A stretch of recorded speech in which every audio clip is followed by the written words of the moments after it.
All right, and now we're getting ready to review the questions 28 and 29, which are on properties.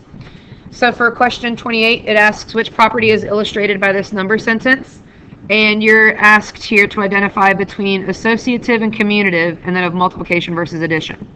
Now in this problem, we're adding numbers, so I'm going to go ahead and knock out answer choices A and B. And what this does is simply show that we can just simply change the order when we add numbers, and it's going to be commutative. All right. The associative would have to have something like a -3 plus 2. Actually, let me get rid of the negative. Let me just make it a 3 plus 2 here. And maybe, so 3 and 2 can be eating together, and then maybe 8 would be eating by itself.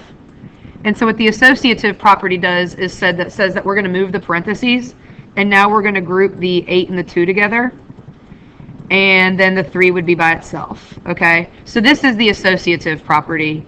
That's the associative property where it switches groups.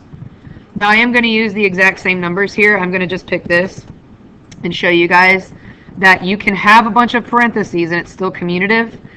If I just switch the order that 2 and 3 are sitting at, but they're still grouped together, and then still have the plus 8, notice that this example that I've just drawn for you guys, this is back to commutative because 2 and 3 are still having lunch together.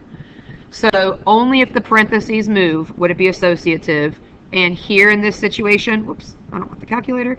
Here in this situation, because we're just switching the order of the 2 and the 3, this one is back to being a commutative example. Okay? All right, so that's the difference between commutative and associative for 28. And now let's move on to question 29 here. It asks which shows the multiplicative identity property. So identity means you're either multiplying by 1 or adding 0. And since it's the multiplicative identity, we know it's talking about multiplying by 1. So in here, we're basically looking for anything to multiply by 1, and it's still itself.